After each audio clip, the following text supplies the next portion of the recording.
እንኳን ለጻድቁ አባታችን ለአቡነ እስትንፋሰ ክርስቶስ ወርሃዊ መታሰቢያ በዓላቸው በሰላም አደረሳችሁ። እንዲሁም በዚች ዕለት ታስበው ለሚውሉ ቅዱሳን ዓመታዊና ወርሃዊ መታሰቢያ በዓላቸው በሰላም አደረሳችሁ። ከዚህ በመቀጠል የጻድቁ አባታችን የአቡነ እስትንፋሰ ክርስቶስ ገድላቸውን እናሰማለን። በስም አብ ወወልድ ወመንፈስ ቅዱስ አሐዱ አምላክ አሜን። ከዚህ በኋላ በሰባተኛው ዓመት ሱስንዮስ አረፈ። ወደሱ ሄደው የኢትዮጵያ አባቶች መነኮሳትና ሕዝብ ሁሉ አልቅሰው በታላቅ ክብር በነገሥታት መቃብር በነገሰ በ24 ዓመቱ ቀበሩት። ከዚህ በኋላ የዮሐንስ አባት ንጉሥ ፋሲል ነገሰ። ፋሲልም 35 ሲሆነው ልጁ ዮሐንስም ወደ አባታችን ወደ አቡነ እስትንፋሰ ክርስቶስና ወደ አቡነ ዘማርያም ሃይማኖትንና ምግባርን ያስተምሩት ዘንድ አምጥቶ ሰጣቸው። ከአቡነ እስትንፋሰ ክርስቶስ ጋር አቡነ ዘማርያም ይህንን ጻድቅ ዮሐንስን አስተማሩት። ከመልካም ምግባር ጋር እሱንና ወንድሞቹን የቀና ሃይማኖትንም አስተማሩ። ጻድቅ ንጉሥ ዮሐንስ ተምሮ በጨረሰ ጊዜ ፋሲልያስ አርፎ ከዚያ ዮሐንስ ነገሰ። የኢትዮጵያ ሀገር 15 ዓመት በቀናች ሃይማኖት ኖረች። ይህም ዮሐንስ የተባለ ንጉሥ ለአቡነ እስትንፋሰ ክርስቶስ የኢትዮጵያ ሰዎችና ሀገር ሁሉ ለዚች ላንተ ቦታ ይገዛ ይስገድ መጥቶ ደጅ ጥና ብሎ ቃል ኪዳን ገባለት። ስለዚህ ደብረ አስጋጅ ተባለች። ጻድቁ ቅዱስ ዮሐንስ በአባታችን እጅ ዘወትር ሥጋ ወደሙን ይቀበል ነበር። ንጉሡም አባታችን የክርስቶስ ሥጋና ደሙን አቀብለኝ አለው። እሺ ብሎም ወደ በዓቱ ቅዳሴ ቀድስ ዘንድ ገባ። ገብቶ ወደ እግዚአብሔር በጸለየ ጊዜ ዮናኤል የሚባል መልአክ ከእግዚአብሔር ታዞ የቅዳሴ ልብስንና ለመስዋዕት የሚሆኑ ህብስቱን ከነጻሉ ወይኑን ከነጽዋው ይዞ መጣ። ለቤተ ክርስቲያን አገልግሎት የሚሆነውን ሁሉ ይዞ መጣ። አባታችን ቅዳሴ ገብቶ በሚቀድስበት ሰዓት መንፈስ ቅዱስ በገሃድ እየታየ ከሰማይ ወረደ። አባታችንም ለንጉሱና ለመኳንንቱ ሥጋ ወደሙን አቀበላቸው። ጌታችን ኢየሱስ ክርስቶስ ወደ አባታችን መጥቶ በእጁ የቆረቡ ሁሉ የአስራት ልጆቹ ሆኑ ዘንድ በደብሩ በገዳሙ ሥጋ ወደሙን የተቀበሉም ሁሉ ልጆቹ ሆኑ ዘንድ የምህረት ቃል ኪዳን ሰጠው። ይህንንም ቃል ኪዳን ያለ አባታችን አቡነ እስትንፋሰ ክርስቶስ በስተቀር ያወቀ የለም። ንጉሡም ወጥቶ መኳንንቱን፣ መሳፍንቱን፣ ነዳያንንም ምስኪናንንም በደብሩና በግዛት ሁሉ ያሉትን ጠርቷቸው ሰብስቧቸው በእመቤታችን በድንግል ማርያም በዓል ጥር 21 ቀን ታላቅ በዓል አደረገ። የተራቡትን በማብላት የተጠሙትን በማጠጣት ስለ እመቤታችን ስለ በዓሏ ክብርና ስለ ቅድስናዋ ስለ ሥጋ ወደሙ ክብር ከዚያ አደረ። በማግስቱም ንጉሡ አባታችን እስትንፋሰ ክርስቶስን ቃል ግባልኝ በሞቴም በሕይወቴም ያንተ በረከት እንዳይለየኝ ብሎ በጸሎቱም ጊዜ እንዲያስበው ከአባታችን ጋር ቃል ኪዳን ተገባቡ። ንጉሡ ዮሐንስም ራሱን ዝቅ አድርጎ አባቴ እስትንፋሰ ክርስቶስ ሆይ ባርከኝና በረከትን ሰተኝ ሸኘኝ አለው። አባታችን ብሩክ በሆነች እጁ ራሱን ይዞ ባረከው፣ በረከትንም አሳደረበት። የነቢያት፣ የሐዋርያት፣ የዳዊት፣ የሰለሞን፣ የጻድቃን፣ የሰማዕታት፣ የእመቤታችን የድንግል ማርያም የአብ የወልድ የመንፈስ ቅዱስ በረከት ባንተ ላይ ይደር። ከምድር ነገሥታት ሁሉ የተደነቀ ሁን። ስምህ በመንግሥተ ሰማያት በነቢዩ በኤልያስ እጅ በወርቅ ቀለም የተጻፈ ይሆን። የምትጠብቃቸው መንጋ እስከ ፍጻሜ ዘመንህ እንዲገዙ ያድርግልህ አለው። ከዚህ በኋላ አቡነ ዘበሰማያትን እስከ መጨረሻ ከጸለዩ በኋላ ንጉሱ ተሰናብቶ ሄደና በሰላም በቀናች ሃይማኖት ጸንቶ 15 ዓመት ነገሰ። ከዚህ በኋላ በሰላም አረፈ። አድያም ሰገድ የተባለ ልጁ ኢያሱም 24 ዓመት ነገሰ። ንጉስ ሱስንዮስ ከመሞቱ አስቀድሞ በዚህ በንጉስ ሱስንዮስ ዘመን ወደ ተደረገውና ወደ ቀደመው ነገር እንመለስ። በዚያ ዘመን ስሙ ማርቆስ የሚባል ደግ ጳጳስ ነበር።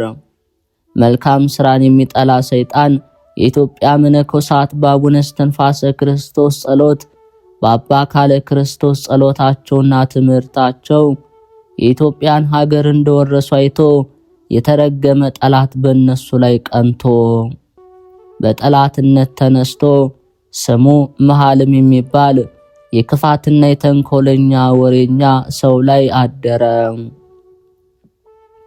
ይህ ሰው ኃጢአተኛ ሐሰተኛ ማለት ነው።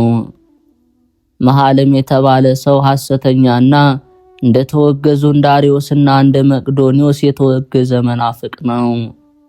መናፍቃንም በዚያ ዘመን ተነስተው ከዚያ መናፍቅ ጋራ ክህደትን፣ ክርዳድና እሾህ ሐሜኬላን በምእመናን ልቦና ዘሩ። ቅዱሳንን ያሳፍሩ ዘንድ በኢትዮጵያ የደረቀውን እንጨት ተከሉ። የማይገባውን ትምህርት አምጥተው 2 ልደት የነበረውን የጌታን ልደት 3 ልደት ብለው በሐሰት የማይገባውን ታላቅ ስድብ ይናገሩ ጀመር። ይህንንም ክህደት ለኢትዮጵያ ሰዎች አስተማሩ። ሰዎችም አልተቀበሏቸውም። ከመናፍቃን መካከል አንድ ሐሰተኛ ክህደትን አስተምሮ በክፉ አሟሟት ሞተ። ምድርም ከተቀበረ በኋላ 3 ጊዜ ተፋቸው። ስጋውንም ውሾች አልበላሉ። ስጋውም ተላ ከረፋ ለሰው እስኪያስቸግርም ድረስ ጠንብቶ ኖረ።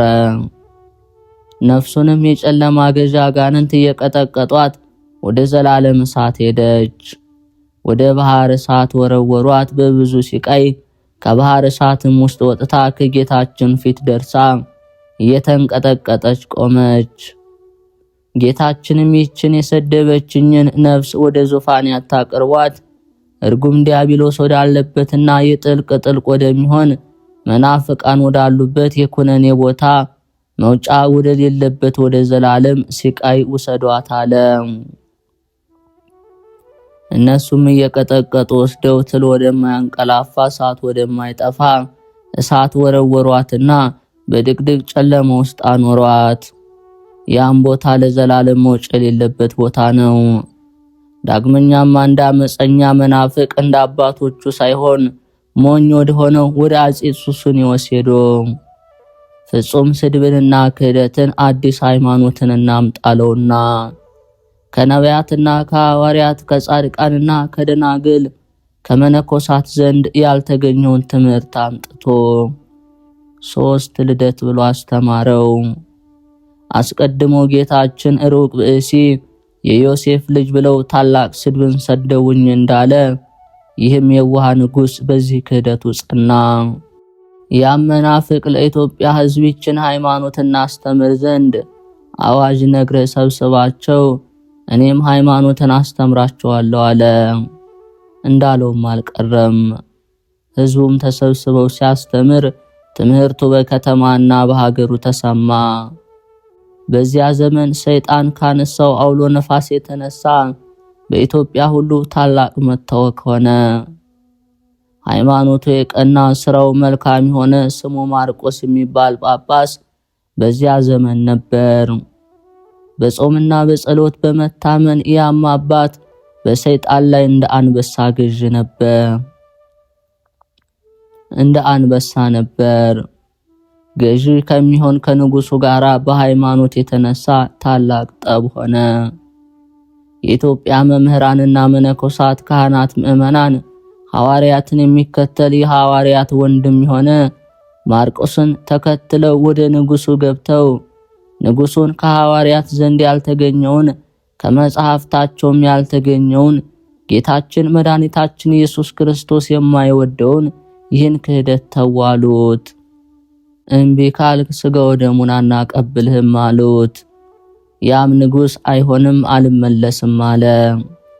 ያም አላዊ መጥቶ ሲከራከሩት መልስ አጣ። ከአቡነ ማርቆስ ጋር ያሉት 200 መምህራንና አባቶች በማይፈታ ግዝት ገዝተው ለዩት። ያም አመፀኛ ሰው በክህደቱ ጸና። ይኸውም ከመናፍቃን ጋር ተቆጥሯል። እንዲህ ቁማርያጦስ የተባለ ይህ ማለት የወንድ ጠላት ማለት ነው። ጳጳሱ ማርቆስም ከልጆቹ ከካህናትና ከሊቃውንት ጋር ሆኖ መናፍቃንን ሁሉ ያወግዛቸው ነበር። ምን አይቶ አወገዘ ያሉ እንደሆነ አስቀድሞ ይህንን ክህደት ሰምቶ ፈጽሞ ቀኖና ይዞ 40 ቀን 40 ሌሊት ሰነበተ። ከዚህ በኋላ ጌታችን ኢየሱስ ክርስቶስ ወደሱ መጥቶ ልብሴን ቀደዱብኝ፣ ይህም ማለት ወልድ የጸጋ ልጅ ብለው ሰደቡኝ፣ በምድር ለወልድ አባት አለው ልደቱ 3 ነው በማለት የማይገባውን ስድብ ሰደቡኝ አለው። ስለዚህም ይህንን መናፍቅ በመንግስተ ሰማያት ከኔ ጋር አላኖረውም፣ በእሱ ያመኑትን እበቀላቸዋለሁ። ፈጥኖ ያመነለት ይህንንም ንጉሥ ከመንግስቱ ለይቼ አሳድጄ ተሰቃይቶ ይሞታል። አንተ ግን ወዳጄ ማርቆስ ሆይ በስልጣንህ እነዚህ መናፍቃንን ገዝተህ ለያቸው። አንተ በምድር ያሰርከው በሰማይ ታሰረ ይሆናል፣ በምድር የፈታው በሰማይ ተፈታ ይሆናል። አንተን እምቢ አለ እኔን እምቢ አለ፣ አንተን የሰማ እኔን ሰማ። ክህነትን ስትሰጥ ወልድ አብ ወልደ ማርያም የወልድ ልደቱ 2 ነው፣ ከ2 አትቀንሱ 3 ነው አትበሉ ብለ አስተምረ ስልጣን ስጣቸው አለው። ማርቆስ ሆይ ዝክርህን የዘከረ አንተ በምታስተምረው በሃይማኖትህ የጸና ከካህናትም ክህነትን የተቀበለ በትምህርት ቃል የጸና አንተ በተቀመጥክበት ዙፋን የተቀመጠውን እኔ በሰማያት ባለው አባቴ ፊት እምረዋለሁ፣ ከኃጢአት ነጻ አደርገዋለሁ። ይህን ብሎ ከሱ ተሰውሮ በክብር ወደ ሰማይ አረገ። ከዚህ በኋላ መናፍቃንን ይህንን ሰምቶ አወገዘ። አቡነ ማርቆስም አስቀድሞ ንጉሱን መልካም ምክር 4 ቀን መክሮት አልተቀበለም። አልቀበልም ስላለው ከ4 ቀን በኋላ እነዚህን ክፎች መናፍቃን ከምስራቅ እስከ ምዕራብ ከሰሜን እስከ ደቡብ ያሉትን ከሃዲያን በሙሉ በሕይወቱም በሞቱም ሃይማኖትን የሚጠራጠሩ መናፍቃንን ሁሉ አወገዘ። ይህ መናፍቅ ደጋጎች የኢትዮጵያ መነኮሳትና አባታችን አቡነ እስትንፋሰ ክርስቶስን ተቃወሟቸው። ከንጉሱ ጋር ተባብሮ ብዙ ሲቃይ ያሰቃያቸው፣ ማሸነፍ ግን አልቻለም። ንጉሱን የኢትዮጵያን ሀገር ሃይማኖት ወደ ጸጋ ወይም ወደ ካቶሊክ 2 ባህሪ ክህደት መልሳለው።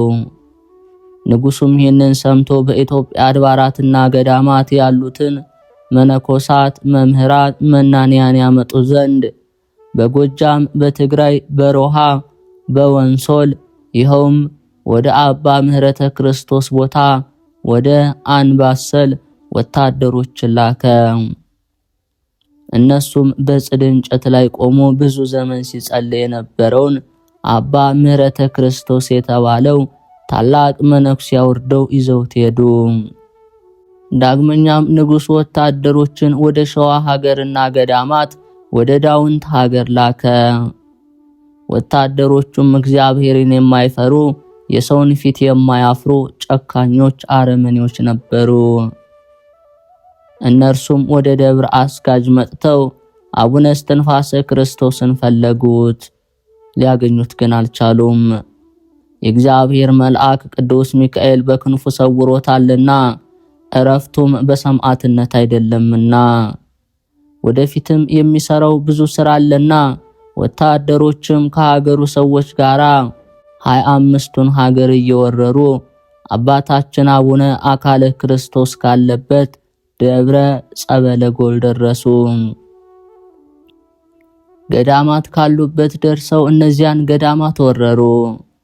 የእነዚያም ገዳማት ስም የአባታችን አካለ ክርስቶስ ገዳም ጸበለ ገወል፣ የአባ ስነ ድንግል ገዳም ሞገራ፣ የአባ ዝክረ ክርስቶስ ገዳም እግረ ጽወን፣ የአባ ጸጋ ክርስቶስ ሰገድ፣ የአባ ሉቃስ፣ የአባ አብ ሸዳሄ ሕንጻ፣ አባ ሙሴ የፍቅረ ክርስቶስ ቁልልታ፣ የኤዎስጣቴዎስ፣ የአባ መለኮተ ክርስቶስ።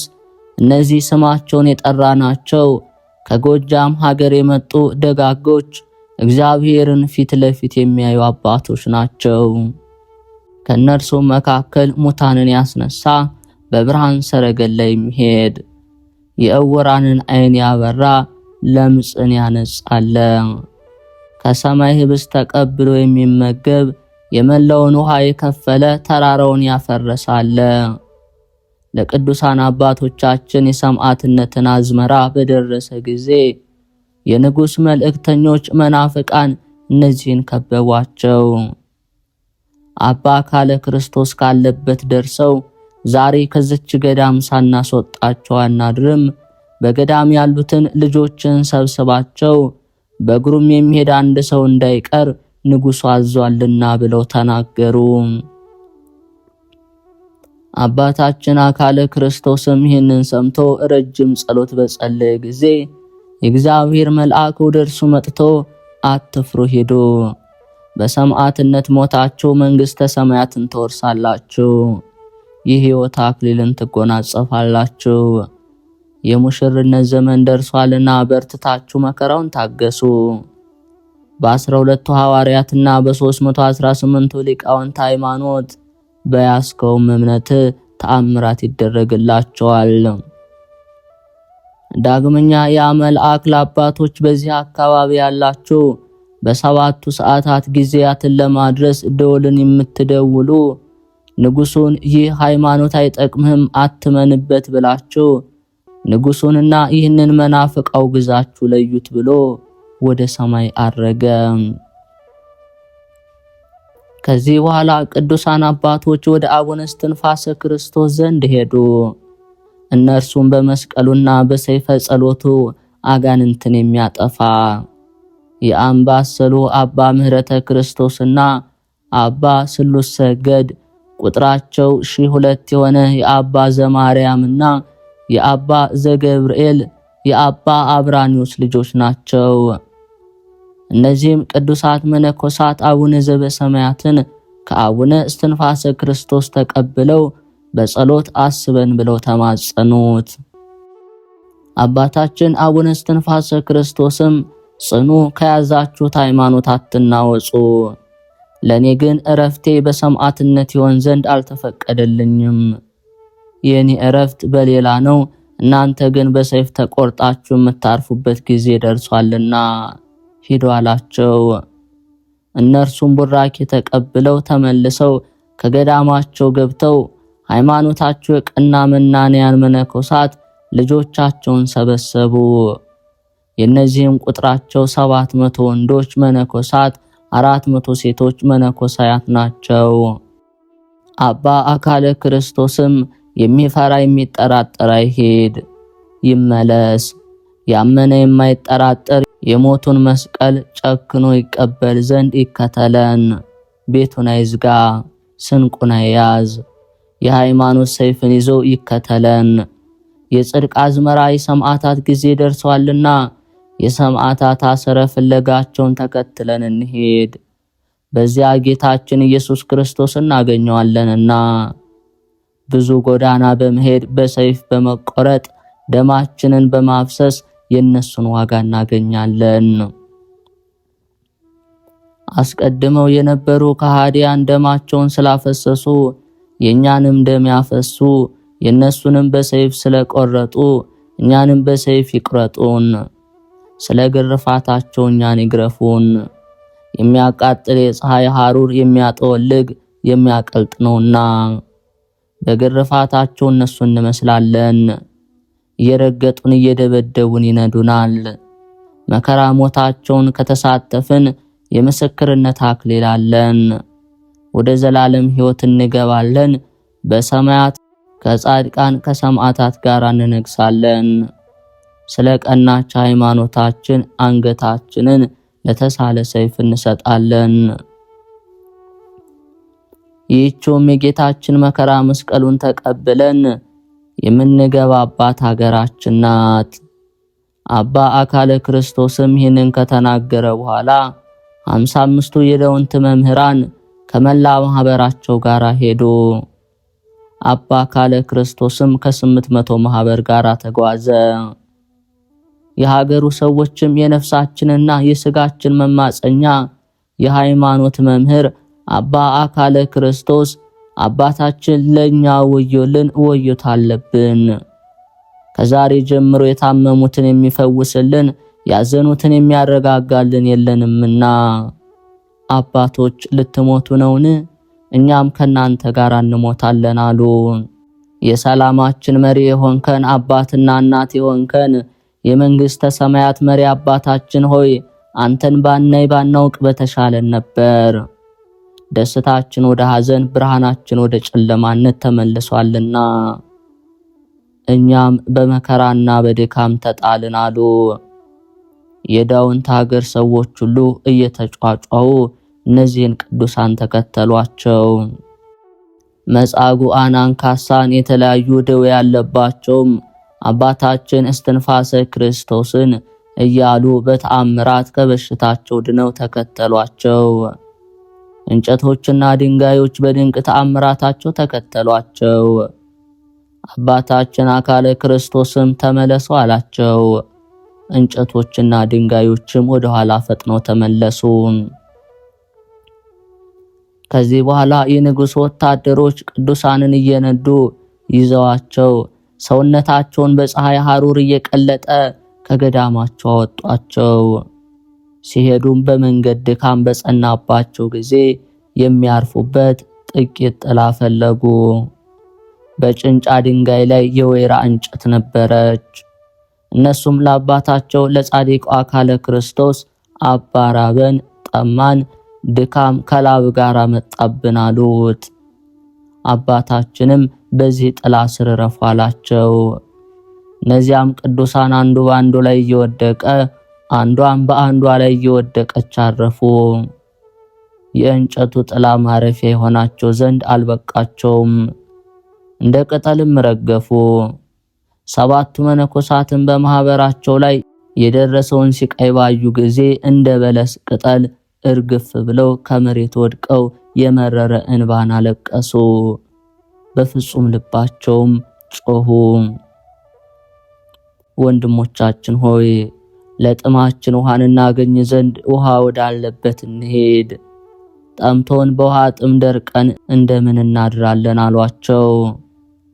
ዳግመኛም ወንድሞች፣ መናንያን አባቶች፣ እረኞቻችን የሆናችሁ እናንተ እኛ መንጎቻችሁን አጠጡን፣ ኃይላችን በውሃ ጥምና በፀሐይ ሐሩር ደክሟልና በምን ኃይላችን እንሄዳለን አሏቸው። የንጉሡ ወታደሮች ቅዱሳንን እንባና ለቅሶ ባዩ ጊዜ እጅግ አዝነው ከነርሱ ጋር አለቀሱ።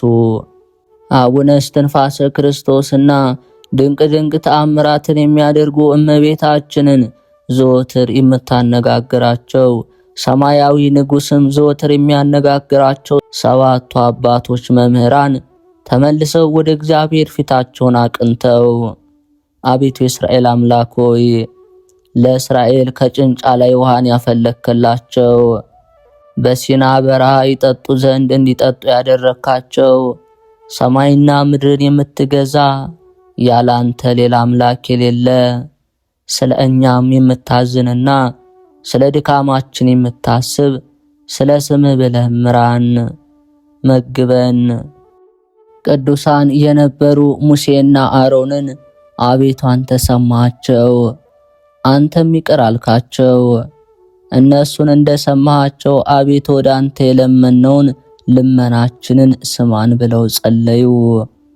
አባቶችም ይህንን ብለው 3 ጊዜ በስም አብ ወወልድ ወመንፈስ ቅዱስ አሐዱ አምላክ ብለው ጭንጫውን ድንጋይ በበትረ መስቀላቸው 3 ጊዜ ወጉት።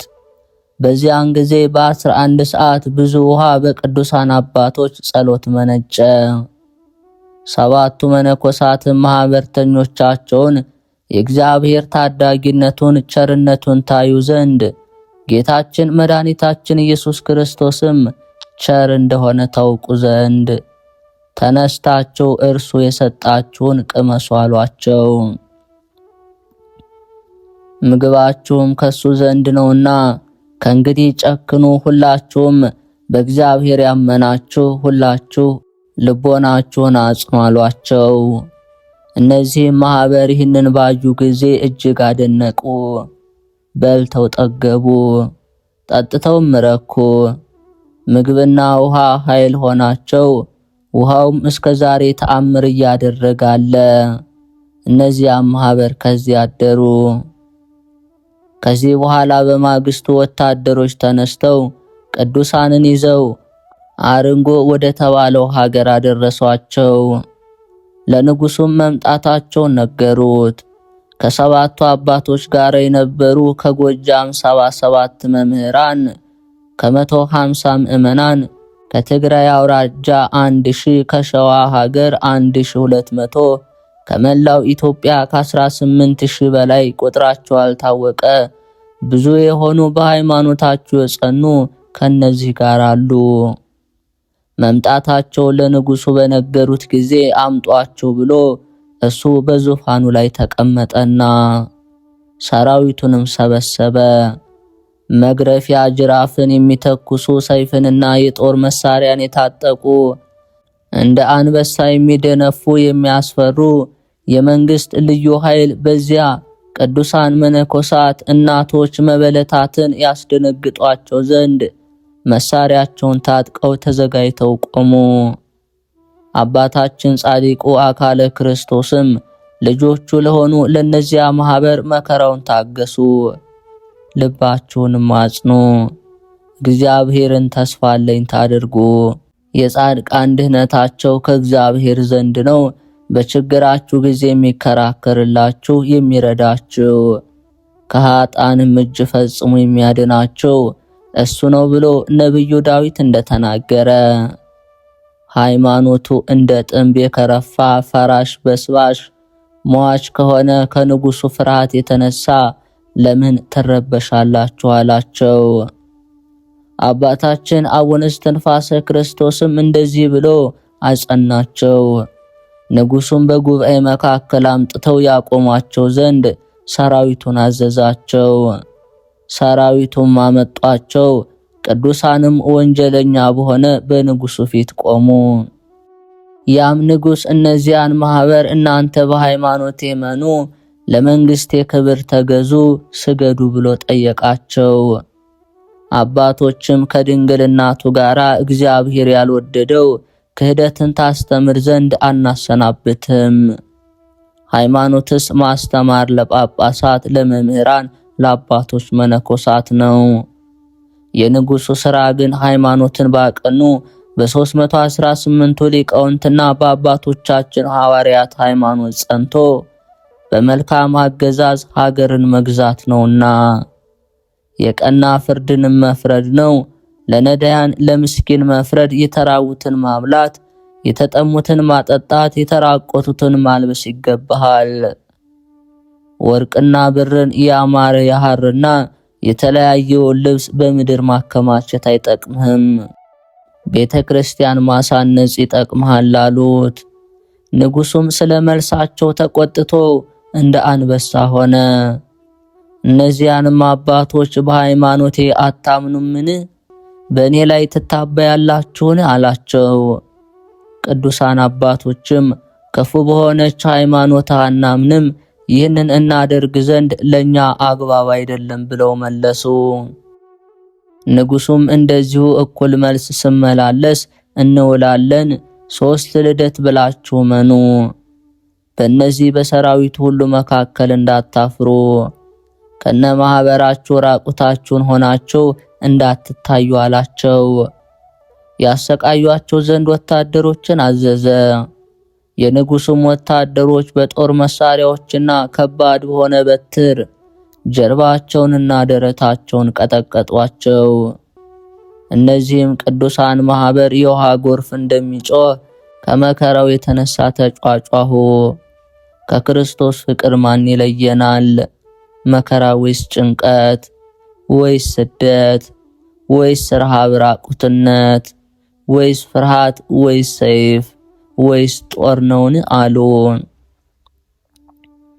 ነፋስ ውሃን እንደሚያናውጥ ተነዋወጡ። ከዚህ በኋላ እግዚአብሔር ጸሎታቸውን፣ ለቅሷቸውን፣ ግርፋታቸውን፣ የራሳቸውን መቆረጥ፣ የደማቸውን መፍሰስ ተቀብሎ ከንጉሱ ቁጣ ሌሎች ያልተያዙትን ምዕመናን ያድናቸው ዘንድ ፈጽመው ወደ እግዚአብሔር ጸለዩ። ሁሉም ከለቅሶ ጋር በአንድ ቃል አባታችን ሆይ አቤት ወደ ፈተና አታግባን፣ ሃይማኖትን ከመካድ አድነን ብለው ጮኹ። ከቅዱሳን ቃላቸውና ጩኸት በምድር ላይ ከሚፈስ ከአባቶች መነኮሳትና ከእናቶች መነኮሳያት እንባም የተነሳ ምድር ደነገጠች። ከዚህ በኋላ ንጉሱ ወደ እስር ቤት አስገብተው ያስሯቸው ዘንድ አዘዘ። አንድ ቀንም አሰሯቸው። በማግስቱም ያወጧቸው ዘንድ አዘዘ። ቅዱሳንም ከእስር ቤት ወጥተው ከንጉሱ ፊት መጥተው በቆሙ ጊዜ በሃይማኖት ያምናችኋል አላመናችሁም ብሎ ጠየቃቸው። ቅዱሳን አባቶችም በአንድ ቃል በረከሰች ሃይማኖት አናምንም፣ ሰማዕታትን ሁሉ የምትገድል ንጉሥ ሆይ በእኛ ላይ የፈለግከውን አድርግ አሉት። ከዚህ በኋላ ተቆጥቶ የቅዱሳን አባቶች መነኮሳትና የእናቶቻችንን መነኮሳያት አስኬማቸውን፣ ልብሳቸውን ያስውልቋቸው ዘንድ አዘዘ። እኔም የምንኩስናዬን ልብስና አስኬማን ለነዚህ አልሰጥም፣ ራሴን ይቆርጡ በጦር ጎኔን ይወጉ እንጂ አይሆንም፣ ከነ አስኬማዬ ከነ ቅናቴ ከነ ቆቤ ልሙት ያላለ። ነገር ግን በደበደቧቸው፣ ፊታቸውን በጥፊ በመቷቸው ጊዜ፣ በመሬት ላይ በወረወሯቸው፣ በእግር በረገጧቸው፣ በገረፏቸው ጊዜ ቀናታቸውን በሲቃይና ለመናገር በሚያስጨንቅ መከራ ፈቱ። የዚያ መናፍቅ ንግግር እንደ ሬት የመረረ ነበር። የጩኸትና የለቅሶ ድምፅ እስከ ሰማይ ተሰማ። ከዚህ በኋላ ሃይማኖትን ካዱ የሚል መናፍቅ መጥቶ ተከራከራቸው። ብዙ የክህደትንም ነገር አምጥቶ ዘበዘባቸው። እነሱም ከ318ቱና ከሐዋርያት መጽሐፍት ጠቅሰው መለሱለት፣ አወገዙት። በዚህ ጊዜ መልስ አጥቶ በእጁ እየዘበተባቸው ያ አመፀኛ መናፍቅ አፍሮ ሄደ። ንጉሱም መልሶ በዚህ ሃይማኖት ካላመናችሁ ራሳቸውን በሰይፍ ይቆርጡ ዘንድ ቅንጭብ፣ አደሮ፣ ማር፣ ቁልቋል ወዳለበት ወደሚያቃጥል እሳት ይጨምሯችሁ ዘንድ አዛለሁ ብሎ እያስፈራራ ሰይፍንና እሳትን እያሳየ ይሸነግላቸው ጀመር። የቅዱሳን ማህበር በሙሉ ሰይፍ፣ እሳት፣ ጦር እነሆ በፊትህ ናቸው፣ የፈለግከውን አድርግ። እኛ በረከሰች በአንተ እምነት አናምንም፣ በቀናች በአባቶቻችን ሃይማኖት ጸንተን በሃይማኖታችን ሳለን ብንሞት ይሻለናል።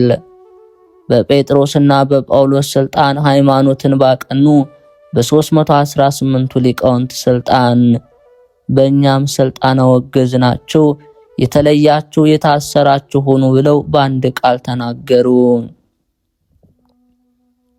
ከዚህ በኋላ አባቶች ከዚህ ሁሉ ሸንገላ ለምን ትፈታተናለህ ብለው ተቆጡ።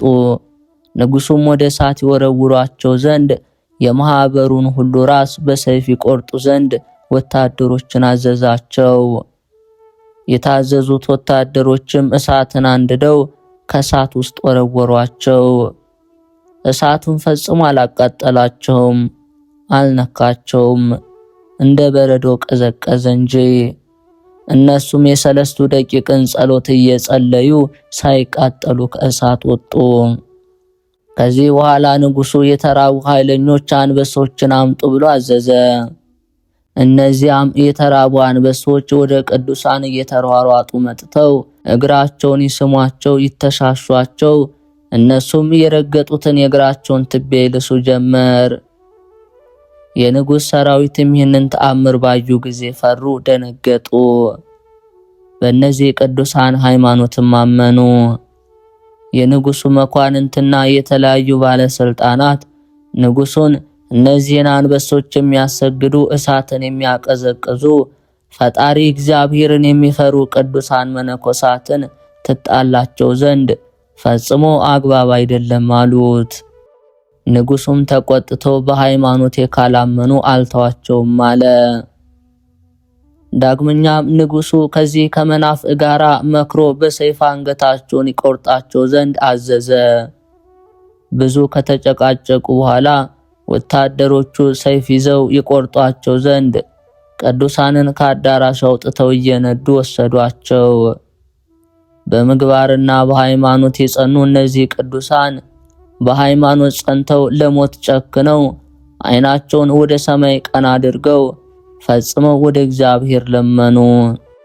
አባታችን አቡነ እስትንፋሰ ክርስቶስም እነዚህን ሰማዕታት በሃይማኖታቸው እንዲጸኑና ፈጣሪያቸው እንዲሰማቸው በረቀቀ ጸሎቱ በጸና እንባው ወደ እግዚአብሔር ያመለክታቸው ነበር።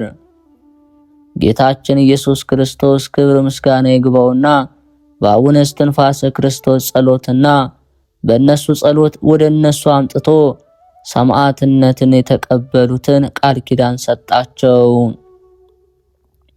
ቃል ኪዳኑም ይህ ነው። እውነት እላችኋለሁ መታሰቢያችሁን የሚያደርግላችሁ ስማችሁን የሚጠራ የገድላችሁን መጽሐፍ ያጻፈውን ገድላችሁን የሰማውን ስሙን በሕይወት መጽሐፍ እጽፈዋለሁ። በስማችሁ የሚማጸን ጸሎቱ ፈጥኖ በእኔ ዘንድ ይሰማለታል አላቸው። ጌታችንም ይህንን ብሎ ከነሱ ተሰወረ። ከዚህ በኋላ ቅዱሳን አባቶች ከማህበራቸው ጋር እየጸለዩ አንገታቸውን ዘንበል አድርገው ሰጧቸው። ቅዱሳንም በስም አብ ወወልድ ወመንፈስ ቅዱስ አሐዱ አምላክ እያሉ ሳሉ ሰያፍያን በሰይፍ አንገታቸውን ቆረጧቸው። ያን ጊዜ ከአንገታቸው ውሃ፣ ወተት፣ ደም ፈሰሰ። መላእክትም በብርሃን ልብሳቸው ረበው ጋረዷቸው። የተሰወሩ ቅዱሳንም መጥተው መዝሙረ ዳዊትን ከመጀመሪያ እስከ መጨረሻ የ15ቱ ነቢያትን 5ቱ መኃልያተ ሰለሞንን ጭምር የሰባቱን የዕለታት ውዳሴ ማርያም ከአንቀጸ ብርሃን ጋር ጸለዩላቸው። ጸሎታቸውን ከጨረሱ በኋላ እነዚህ ቅዱሳንና መላእክት በአንድነት ወደ አየር ወጥተው ሃይማኖት የካዱትን የኢትዮጵያን ሰዎች ያወግዟቸው ጀመር። በዚያን ሰዓት ታላቅ ዝናብ፣ በረዶ፣ ንውፅ ውስታ፣ ነጎድጓድ፣ መብረቅ፣ ደመና፣ ጭልምልም ያለ የሚያስፈራ ጉም ሆነ። መብረቅም ከንጉሱ ሰራዊት መካከል 7 እጅ የሚሆኑትን ገደለ። የሚጠራጠሩ ተጠራጣሪዎችም እግዚአብሔር ተቆጥቶ ባመጣው መብረቅ አለቁ። በቀናች ሃይማኖት ያመኑ የክርስቶስ መስቀሉ ጋሻ ሆኗቸው። የክርስቶስ መስቀሉ ጋሻ ሆኗቸው በተአምራት ድነዋል። ስለ ቀናች ሃይማኖት አምነው የተገደሉ እነዚህ ቅዱሳን መነኮሳት ስጋቸው ወንጀለኞች ከሚሆኑ ከንጉሱና ከሰራዊቱ ዓይን ተሰወረና ከምድር 7 ክንድ ከፍ አለ። ቀስተ ደመናም በእነሱ ላይ ተከትሎ ጋረዳቸው። ሰማዕትነትንም በተቀበሉ በቅዱሳን ራስ ላይ አክሊል ወረደ። በመንግስተ ሰማያት የምስክርነት አክሊል ተቀብለው ወደ ዘላለም ሕይወት ገቡ። የእነዚህ ቅዱሳን መነኮሳት ነፍሳቸው ከጻድቃን ከሰማዕታት በተጋድሎም ጸንተው ከኖሩ ከመነኮሳት ከደናግል ነፍሳት ጋር ተደምራ ተድላ ደስታ ካለበት ከገነት ተቀመጠች። የቅዱሳንን አንገት የቆረጡ እነዚያ ወታደሮች አብደው ልባቸውን አጥተው የገዛ ስጋቸውን እየቆራረጡ እየበሉ በክፉ አሟሟት ሞቱ። ይህ ሁሉ ተአምር የተደረገው በአባታችን በአቡነ እስትንፋሰ ክርስቶስ ጸሎትና ልመና ነው። ንጉሱም ፍርሃትና ድንጋጼ ፈጽሞ ያዘው። አባቶች አስቀድሞ መጀመሪያ እኛን ከገደልክ በኋላ ተአምራት ሲደረግ ታያለህ ብለው የነገሩትን ቃል አስቧልና ከዚህ በኋላ ተወግዞ የተለየውን መናፍቅ ትገለዋለህ፣ ከሱም ተአምራትን አታይም? ንጉሥ ሆይ ተአምራትን ባየህ ጊዜ በቀናች ሃይማኖት እመን አሉት። ንጉሡም ይህንን አስቦ ያንን መናፍቅ ያመጡት ዘንድ አምጡ ብሎ አዘዘ። እሱም እየፈራ እየተንቀጠቀጠ መጣ።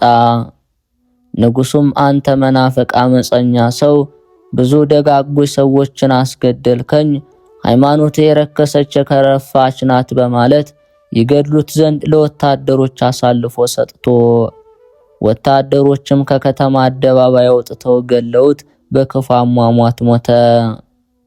ሬሳውንም የከፉ ውሾች በጫጭቀው በሉት። ንጉሡም ይህንን ካደረገ በኋላ አደነቀ። በገዳም ያሉ መነኮሳትም ይህንን አይተው ሸሹ።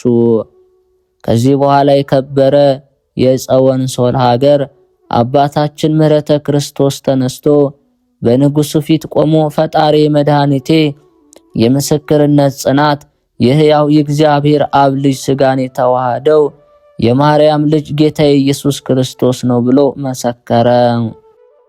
ንጉሡም ይህንን በሰማ ጊዜ ተቆጥቶ ሰያፊውን ሁለት ልደት በማለት ይህ በሃይማኖቱ የጸናው መነኩሴ ራሱን ቆርጠ ጣለው አለው። ሰያፊውም ታዞ ሰይፉን ከአፎቱ ሲያወጣ ያ ሰይፍ በእሳት ፊት እንዳለ ሰም ቀለጠ። ሌላውንም ሰይፍ ከአፎቱ አውጥቶ አመጣና አባ ምሕረተ ክርስቶስን በሰይፉ መታው። ነገር ግን አልጎዳውም። ከአንገቱ ደምና ወተት ፈሰሰ። ከመታበት ጊዜ ጀምሮ ሰይፉም እንደ ድንጋይ ሆነ። ያን ጊዜ ከእዚያ ያሉት ሕዝብ ይህንን አይተው አደነቁና በሱ ሃይማኖት አመኑ። ያን ጊዜ አምነው በሰይፍ ተቆርጠው በመንግሥተ ሰማያት አክሊልን ተቀዳጁ። አባታችን አባ ምሕረተ ክርስቶስም መግደል ሲሳናቸው ተውት። እሱ መናፍቃንን እያወገዘ ፈጽሞ አጋንንትን በመስቀል ጦር ወግቶ እየገደለ በጸሎት ሰይፍ እየቆረጠ በጅራፍ ውግዘት እየገረፈ ለማስተማር ከአንዱ ሀገር ወደ አንዱ ሀገር ሲመላለስ አባታችን አቡነ እስትንፋሰ ክርስቶስ ካለበት ዋሻ ደርሶ ከመጀመሪያ እስከ መጨረሻ ያደረገውን ተአምራት ነገረው። ይህንን እየተጨዋወቱ ፈጽመው እያደነቁ እግዚአብሔርን አመሰገኑ። አንድ ላይ ሆነው ሰፊ ጸሎት ጸለዩ። ጸሎትን ጸልየው ከፈጸሙ በኋላ አባ ምሕረተ ክርስቶስ በሰላም ወደ ሀገሩ ገባ። ከዚህ በኋላ ንጉሡ ተነስቶ ወደ ጎጃም ሄደና በዚያ ሃይማኖታቸው የጸና ቅዱሳን መነኮሳት መኖራቸውን ጠየቀ። ስለ ተንኮሉና ስለ ክህደቱ የሉም ብለው ደበቁት። ከዚህ በኋላ ፈልጎ አገኛቸውና ሰራዊቱ አንገታቸውን በሰይፍ እየቆረጡ ይገድሏቸው ዘንድ አዘዘ። በሰይፍ አንገታቸውን ቆርጠው ገደሏቸው። ቅዱሳንም በሰይፍ ተቆርጠው የምስክርነት አክሊል በመንግሥተ ሰማያት አገኙ። ከሰማዕታት ጋር ተቆጥረው ወደ ዘላለም ደስታ ወደ ገነት በክብር ገቡ። የእነዚያ ቅዱሳንን ቁጥራቸው 14700 ነው። ከአባታችን ከአቡነ እስትንፋሰ ክርስቶስ በረከት ረድኤት ያሳትፈን፣ በተሰጣቸው ቃል ኪዳን ይጠብቁን። የማህደር ሚዲያ ተከታታዮች፣ የልዑል እግዚአብሔር ቤተሰቦች ይህንን መንፈሳዊ ቻናል ቪዲዮን ላይክ፣ ሰብስክራይብ፣ ማንኛውም ሐሳብ አስተያየታችሁን ኮሜንት ላይ ማስፈር የምትችሉ መሆኑን እንገልጻለን። በማህበራችን ጉዞ አዘጋጅተናልና ሐምሌ 17፣ 18 ወደ ቁልቢ ቅዱስ ገብርኤል እንዲሁም በነሐሴ በፍልሰታ ወደ ጅሩ ቅድስት አርሴማ ጉዞ አዘጋጅተናልና ከወዲሁ መመዝገብ የምትችሉ መሆኑን እንገልጻለን። ስልክ ቁጥራችን በስክሪኑ ላይ ስላለ መደወል የምትችሉ መሆኑን እናሳውቃለን። ሐምሌ 9 ዕለቱ ስንክሳር። አንድ አምላክ በሆነ በአብ በወልድ በመንፈስ ቅዱስ ስም ሐምሌ 9 በዚች ቀን የአምስቱ ሀገር ኤጲስቆጶስ ቅዱስ ቴዎድሮስ በሰማዕትነት አረፈ። ዲዮቅልጥያኖስም በካደና ጣዖትን ባመለከ ጊዜ ምዕመናንን ያሰቃዩአቸው ዘንድ መኳንንቱን ወደ ሀገሮች ሁሉ ላከ። ለጣዖትም እንዲሰግዱ ያስገድዷቸው ነበር። ስሙ ፍላጦስ የሚባል አንድ መኮንን ወደ አፍራቅያ ሀገር መጣ።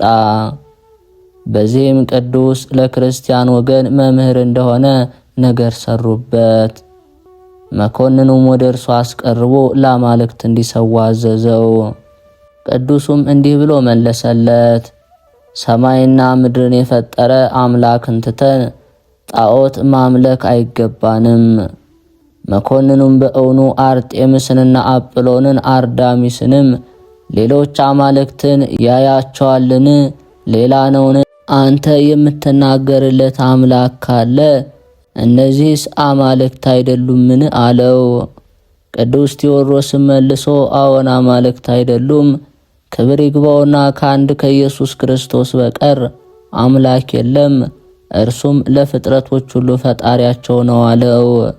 መኮንኑም ኃይለ ቃል ስለመመለሱ ተቆጥቶ 40 ቀን በግርፋትና በስቅላት በስራትና በመንኮራኩር እንዲያሰቃዩ ታዘዘ።